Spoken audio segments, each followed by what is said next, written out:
Capítulo 33. La injusticia de la justicia. El licenciado don Pedro Martín no salió ese día de su casa. En la noche, por fortuna, no hubo ningún tertuliano. Su paseo a un lado y otro de la biblioteca duró 2 horas en vez de una. Pero qué paseo tan doloroso, un verdadero calvario para la austeridad y rectitud de ese viejo jurisconsulto, educado en el cristianismo puro y en el palacio de los virreyes españoles. ¿Será amor el que tengo por esa tan seductora como desgraciada mujer? Era la pregunta que se hacía en cada vuelta redonda que daba a su biblioteca, y después de 10, de 20 y de hacerse otras tantas veces la misma pregunta, no podía responderse. ¡Qué vergüenza! ¡Qué rubor! Un hombre de mi edad, un asesor del virreinato, un juez de letras de la República, el patrono de casi toda la nobleza de México, enamorado de una mujerzuela, de una fregona, porque al fin esa muchacha no es más que una cocinera. No, eso no es posible, y aunque lo fuera, no lo consentiría el doctor graduado en la universidad, don Pedro Martín de Olañeta. ¿Quién tuviera las creencias, el mundo y el desparpajo de don Florentino Conejo? Pero Dios no me hizo de ese barro. Fuera, fuera esas ideas, y pensemos en salvar a esos desgraciados. Y en lugar de pensar en los desgraciados que estaban en la cárcel, la visión engastada en el cortinaje de damasco rojo de China se le presentaba viva, fresca, tentadora, como si en ese mismo momento se acabase de atorar el rebozo de Casilda en la aldaba del balcón. Coleta y Prudencia, extrañando que su hermano pasease en su biblioteca más del tiempo acostumbrado, entraron a verlo. Nada tengo, les contestó. Estoy repasando el informe de estrados en el complicado negocio del Marqués de Valle Alegre. Déjenme en paz por ahora, y les vuelvo a encargar que no manden a la calle ni a Casilda ni al muchacho. Las hermanas, que obedecían ciegamente al jefe de la casa, salieron del salón de libros viejos, algo desconcertadas, pero creyendo que, en efecto, su hermano estaba preocupado en el negocio del Marqués de Valle Alegre. ¿Tendré amor? ¿Será esto amor? Ese fue el tema invariable hasta las 11 de la noche. Las horas que transcurrieron hasta que sonaron las alegres campanas del alba le parecieron un siglo. Casilda abrió la mampara de la recámara y se presentó con la bandeja de plata y el chocolate. La resolución que de pronto tomó don Pedro Martín al levantarse fue la de tener una discreta conferencia con su sucesor y compañero don Crisanto Bedoya. Después de almorzar, salió ligero y animado como un joven de 20 años y tomó el rumbo del juzgado. Compañero, dijo a Bedoya, saludándolo afectuosamente. Una indiscreción, y tal vez un favor. Quisiera leer aquí la causa a varios supuestos reos por el asesinato de Regina. Crisanto, que estaba ocupado con el asunto de un robo de baratijas en 2 alacenas del portal de mercaderes, se levantó de su asiento luego que vio a su respetable compañero, le colmó de atenciones y lo sentó en su sillón. ¿Creerá usted acaso, señor compañero, que la causa está mal formada o que la sentencia... De ninguna suerte, y aunque lo creyera, ya me guardaría bien de entrometerme en los asuntos de su juzgado. ¿Con qué carácter lo haría? Es una simple curiosidad de abogado. Si hay inconveniente, bien puedo prescindir de lo que puede llamarse verdadero capricho. Ningún inconveniente, y antes bien me hace usted un favor en esto. Soy un abogado novel, y de ninguna manera criminalista, pues no he tenido tiempo de dedicarme a esos estudios. Y si acepté este puesto, fue por varias instancias del presidente de la República y del señor ministro de Justicia, a quien no podía desairar. Me comprometieron y no hubo más remedio. Habría sido una ofensa a todo el gobierno y a la mismísima Corte de Justicia. Acepté, y tuve la fortuna o la desgracia de que a los pocos días ocurriese el crimen que ha llenado de horror a México, y que la causa fuese instruida por mí. Ya verá usted, he interrogado a medio México, pero al fin he logrado descubrir a los culpables. Ya verá usted. Acabando de decir estas palabras que hicieron sonreír al viejo al disimulo, Bedoya tocó la campanilla y un dependiente entró. Tráigame usted la causa del asesino de Regina y socios. El empleado volvió a poco con 3 voluminosos legajos de papeles, cosa de 2000 fojas. Imposible de examinar esto ni en un mes, dijo don Pedro Martín. Ya sabe usted, hay mucha paja, cateos, declaraciones sin importancia, diligencias de estampilla. Ya conoce usted mejor que yo este tramiteo inútil y complicado, pero usted acertará a encontrar únicamente la sustancia y lo que tenga usted curiosidad en saber. Tiene usted allí enfrente una mesa, una silla y un rincón donde no da el aire. Perfectamente. Y mucho agradezco a usted esta deferencia, señor compañero, pero ha de ser con la condición de que usted, y como si yo no estuviese delante, continúe con su trabajo. Convenido, señor compañero. Bedoya instaló al viejo abogado en la mesa desocupada, le puso delante la voluminosa causa y continuó con el notario el despacho, consultando muchos libros que sacó del estante para que su compañero viera que era un magistrado de peso, que no dictaba un auto sin apoyarse en alguna ley o doctrina de los más célebres criminalistas. Don Pedro Martín se sintió agobiado con solo la vista de tan voluminosa causa, y tentaciones tuvo de prescindir de su lectura y marcharse a su casa a disfrutar del descanso, de la vida metódica que tan bien cuadraban a su edad y a su posición. Pero recordó, desgraciado de él, que se trataba de Casilda y de Juan. Se resignó y comenzó a hojear. Pero dieron las 3 de la tarde. Bedoya guardó sus libros, el escribano sus actuaciones y un quebradito entró con las llaves en mano para cerrar el juzgado. No he registrado ni leído sino lo más esencial, dijo don Pedro Martín, y veo que antes de 8 días no habré podido formarme juicio. Ya verá usted que no ha faltado ni actividad ni suspicacia para interrogar a los testigos, ni a los reos y hacerlos caer en el garlito. Sí, en efecto, y por lo que he leído, contestó don Pedro Martín, parece usted más bien un juez que lleva años de despachar un juzgado que no un novicio, como usted dice con una modestia que le honra. Favor de usted, señor compañero, favor y nada más. Lo que tengo es suerte para que las gentes me quieran. No tiene usted idea de lo que me quiere el presidente. Apenas me anuncia el ayudante cuando las puertas se abren y platica conmigo de sus campañas, de las batallas que ha ganado. No tiene usted idea. Con motivo de esta causa, he querido personalmente darle cuenta y está muy empeñado en que los reos sean ahorcados. Pedirán el indulto y no se les concederá. Estoy bien seguro de ello. Platicando así, diciendo una u otra cosa y Bedoya exagerando, conviniera o no el favor que gozaba con el jefe de la nación y con sus ministros, llegaron a la puerta de la casa de don Pedro Martín y se despidieron, quedando este último en concurrir a las 11 de la mañana del día siguiente para continuar la lectura. Don Pedro Martín se sentó a la mesa y comió poco y en silencio. Su preocupación y su tristeza se revelaban solo al mirarlo. Sus 2 hermanas le interrogaron. Les contestó que el informe en el asunto del marqués de Valle Alegre absorbía su atención.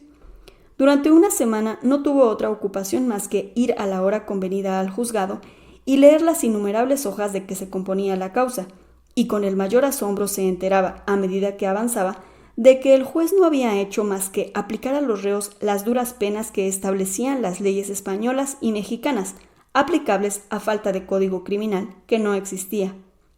Las pobres mujeres y los hombres aprendidos en la casa de vecindad, aterrorizados con la cárcel, confundidos con las amenazas del escribano y enteramente atarantados con las preguntas capciosas que les hacía el juez, habían comenzado por negar, después por contradecirse y finalmente por echarse la culpa unos a otros, acusarse de cosas en que ni habían pensado, llenarse de improperios delante de los testigos a la hora de las declaraciones y enredar de tal manera el asunto que ni el más hábil defensor no hubiera podido descifrar el verdadero logogrifo que contenían en sustancia tantas hojas de papel escritas.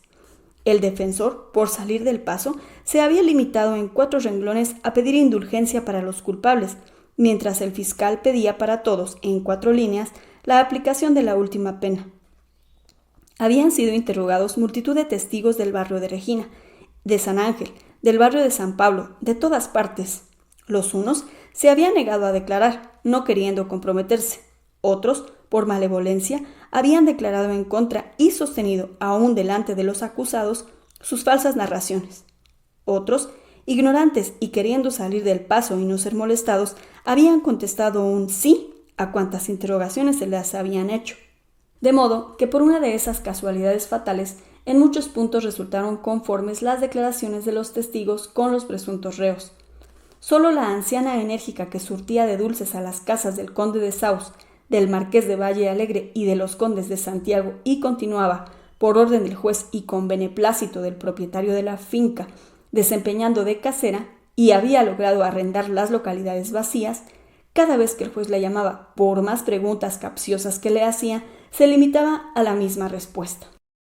Señor juez, decía, usted es muy sabio y muy bueno, pero está usted cometiendo una grande injusticia y yo no tengo nada que responder ni que alegar más que lo que dije al principio, que soy una mujer honrada, que vivo de mi trabajo haciendo dulces y entregándolos en casas muy ricas y muy honradas que pueden dar testimonio de mi conducta. Pero no quiero ni abogados, ni defensores, ni chismes, pues que mi único defensor es Dios. El día que el señor juez quiera enviarme a la horca, no tiene más que mandármelo avisar, y vendré como siempre vengo cuando se me llama, aunque se me queme la conserva, como me sucedió el otro día, que por la prisa de venir al juzgado la dejé en la lumbre. Si me han de castigar y me he de morir, será voluntad de su divina majestad, y no tengo más que conformarme con sus altos juicios. Con que, señor juez, si no tiene usted más que mandarme, con su permiso me retiro porque tengo el almíbar en la lumbre y soy una pobre que no puede estar comprando azúcar todos los días. El juez, que veía el aplomo y la seguridad con que hablaba esta buena mujer, la dejaba ir y la molestó lo menos posible en el curso del proceso. Don Pedro Martín, con la práctica de un abogado cansado de estudiar e instruir causas mucho más complicadas que la que había tocado a Bedoya, se agarraba la cabeza cuando regresaba a su casa y reconoció, sin que le quedara duda, que el juez Nobel, ignorante en derecho y con ninguna experiencia, tenía un cierto talento para el enredo y para la intriga, y queriéndose lucir, como quien dice, y corresponder a las adulaciones de la prensa y las atenciones del ministro de Justicia, que lo creía hombre de grande importancia en su pueblo y quería valerse de él para las próximas elecciones, había unas veces intimidado a los presos dándoles a entender que si decían la verdad serían absueltos, pero haciéndoles al mismo tiempo una serie de preguntas tan capciosas que al contestarlas, en vez de sincerarse, se habían declarado actores de hechos que ni habían soñado pasar en la malhadada casa de vecindad. En el fondo, Bedoya había llegado a averiguar casi toda la vida de Evaristo y estaba convencido de que los principales instigadores del asesinato habían sido Casilda y el aprendiz. Cuando don Pedro Martín acabó la lectura de la causa e hizo su última visita al juzgado, quiso saber a qué atenerse, y bien se guardó de decir a su compañero Bedoya lo que realmente pensaba acerca de las actuaciones. ¿Acabó usted por fin, señor compañero?, le preguntó el juez, observando que don Pedro Martín ponía en orden y ataba con una cinta los legajos. Acabé, y le aseguro que es necesaria la suma de paciencia que debemos tener los abogados para echarse a cuestas una causa como esta. ¿Y qué le parece a usted? La opinión favorable de un hombre tan sabio me llenaría de orgullo. Don Pedro Martín, inclinando la cabeza para darle las gracias por el elogio, le contestó: lo que resulta de las actuaciones y lo que previenen nuestras leyes vigentes dan materia para una sentencia. Pero así de pronto, sin estudiar el punto, me parece que no habiendo sido aprendido todavía el verdadero asesino y otros que se presumen cómplices, deberían seguirse ciertos trámites sin los cuales no hay bastante fundamento. Sé lo que me va usted a decir, compañero, y tiene muchísima razón, le interrumpió Bedoya, acercándose al oído y hablándole en voz baja. ¿Pero qué quiere usted? La prensa se queja de falta de seguridad en los caminos, en las calles, aún en las casas mismas, y observo una cierta inclinación a que lo más pronto posible haya siquiera 2 o 3 ahorcados para satisfacer la vindicta pública. Así, comenzaremos por estos, y sobre todo, una mujer ahorcada hará mucho efecto. Me dicen que hace muchos años que no se ahorca a una mujer, y ya verán que Bedoya se sabe amarrar los calzones y manda miscalco a una mujer lo mismo que a un hombre. En cuanto al asesino, casi lo tengo en la mano. se ha refugiado en la hacienda del Saus. Ya se ha encargado al juez de Durango su aprehensión y recomendado mucho al gobernador y al comandante general. En cuanto al muchacho aprendiz que ayudó a matar y a hacer pedazos a su maestra, se le ha perdido la pista. Fue a dar al hospicio por un robo que cometió en la plaza del mercado. En el hospicio, donde sin saber la maula que era, le dispensaron su confianza. Se puso de acuerdo con unos tenderos gachupines para robar cada mes la mitad de la menestra. Después, de intento, tiró el cajón donde estaba don José María Carrascosa, que si no murió de enfermedad, por poco muere del golpe, pues estuvo más de un mes en cama. De allí, ojos que le vieron ir. A la que tengo, como quien dice, en el bolsillo es a la antigua querida del asesino. Le he seguido los pasos, como ella misma no se lo puede figurar. Es mujer peligrosa, señor compañero. Muy linda, con unos ojos y un cabello negro tan abundante que podría servirle de vestido. Muy salamera y muy insinuante. Pero eso no me importa. No soy de los que se dejan seducir, ni por una diosa Venus. Últimamente estuvo sirviendo en la casa de una tal doña Dominga de Arratia, por Temazcaltepec. Pero hoy mismo me van a decir dónde vive y a qué hora se encuentra. Será interrogada y sabremos dónde está esa mentada Casilda. Le aseguro a usted, compañero, que mientras más hermosa sea, con más rigor la he de tratar, para que el público sepa quién es Bedoya. Y ya que me han rogado con este maldito destino, cumpliré como bueno, como dicen los españoles. Don Pedro Martín, que estaba ya de pie para marcharse, quiso responder algo, pero se le turbó la vista. El almuerzo, no bien digerido todavía, se le subió a la garganta y una palidez mortal descompuso su rostro. Bedoya lo advirtió. ¿Se pone usted malo, compañero? Siéntese. Un trago de vino le hará bien. El escribano, que almuerza en el juzgado, pues su casa está muy lejos, siempre tiene algo reservado. Mientras, don Pedro Martín se dejó caer en el sillón. No podía menos, pues la pieza se le oscureció y no veía más que manchones negros y rojos. Bedoya volvió con una copa de jerez, bebió unos tragos, se repuso e hizo un fuerte ánimo para disimular. Los viejos no servimos para nada, compañero, dijo, volviéndole la copa ya vacía con mucha naturalidad. La lectura de esta causa me ha fatigado. No era así hace 10 años, cuando me pasaba las noches estudiando y bastaban 3 o 4 horas de sueño para que amaneciese fresco como una lechuga. Fue un desvanecimiento ya perdido. Ya no es nada. Un poco de dieta me repondrá enteramente. Mandaré por un coche, le dijo Bedoya. Gracias, no es necesario. Después de 10 o 15 minutos de atravesar palabras sin importancia sobre los vaídos y desvanecimientos, don Pedro salió del juzgado y se dirigió, sin perder ni un minuto, a la casa de doña Dominga de Arratia, la que, según tenía costumbre, había salido a sus negocios y visitas y no volvía hasta las 6 de la tarde, pues había dado en almorzar y comer a la francesa. Un siglo pareció a don Pedro Martín y se le puso en la cabeza que tal vez en esos momentos había sido interrogada por algún agente secreto de Bedoya y que el domicilio de Casilda se había ya descubierto. Se resolvió a esperar interrumpiendo su método y entrada ya la noche fue llegando muy fatigada la buena de doña Dominga.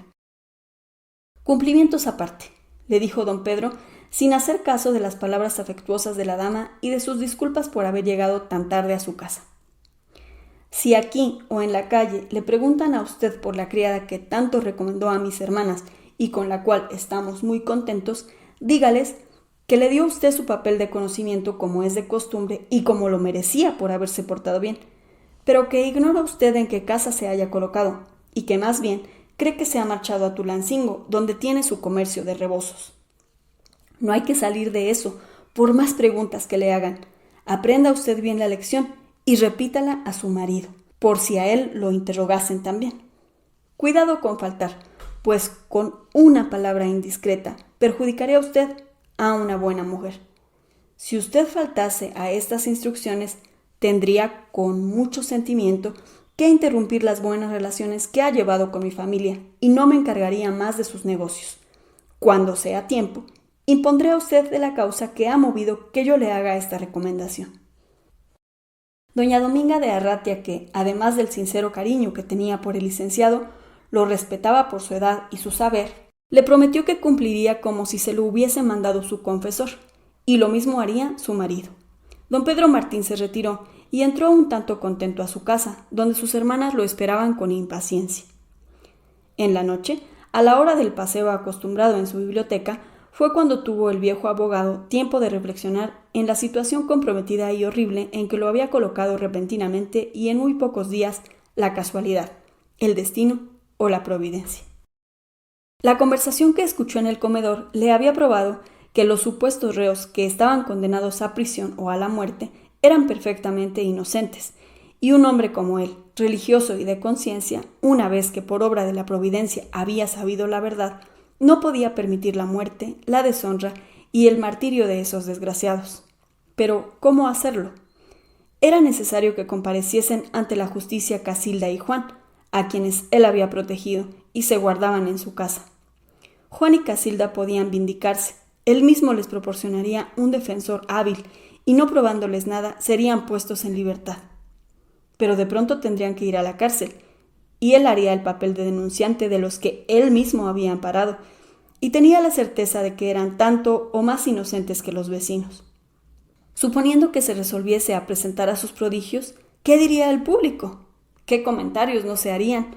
Siendo Casilda tan seductora, ¿qué dirían los maldicientes y la misma prensa ligera, malévola muchas veces, siempre ávida de chismes, de consejas y de escándalos para mantener la curiosidad de sus suscriptores y vender números sueltos? Pero aún en el caso que se resolviera a dar este paso, ¿qué fuerza tendría el testimonio de un muchacho, tachado, según informes y testigos, de malísimas costumbres, y de una mujer a quien casi habían visto robarse en compañía del querido la fruta de las huertas de San Ángel? Pepe Villar y el licenciado Bocanegra estaban furiosos todavía y no olvidaban que les hubiesen privado de sus mejores peras y de las ciruelas de España que con tanto trabajo habían logrado aclimatar en sus jardines. Y luego, ¿cómo consentir él, que tenía delante esa Venus griega que se había aparecido a la hora del alba entre los cortinajes de su balcón, que fuese a la inmunda cárcel a declarar que había sido la querida de un asesino? Solo él, que había escuchado desde el torno del comedor una especie de confesión general, podía atestiguar su inocencia, su buena conducta, y si se quiere, hasta su virtud, pues desde que fue arrojada por el desalmado Evaristo había vivido honestamente de su trabajo. ¿Cómo probar todo esto? ¿Cómo salvar también a ese infortunado muchacho perseguido por la suerte y contra el cual se habían amontonado calumnias y mentiras? Coleta y Prudencia se habían dormido ya, y Casilda y Juan en sus cuartos respectivos, llenos de dudas, pero confiados en la bondad de su protector, descansaban también. Solo el viejo licenciado estaba paseando de uno a otro lado de la biblioteca, y cuando notó que las velas estaban acabando, eran cerca de las 3 de la mañana. Se metió precipitadamente en el lecho a esperar el chocolate que, al dar la primera campanada del alba, le llevaba a su recámara la bellísima y desgraciada Casilda.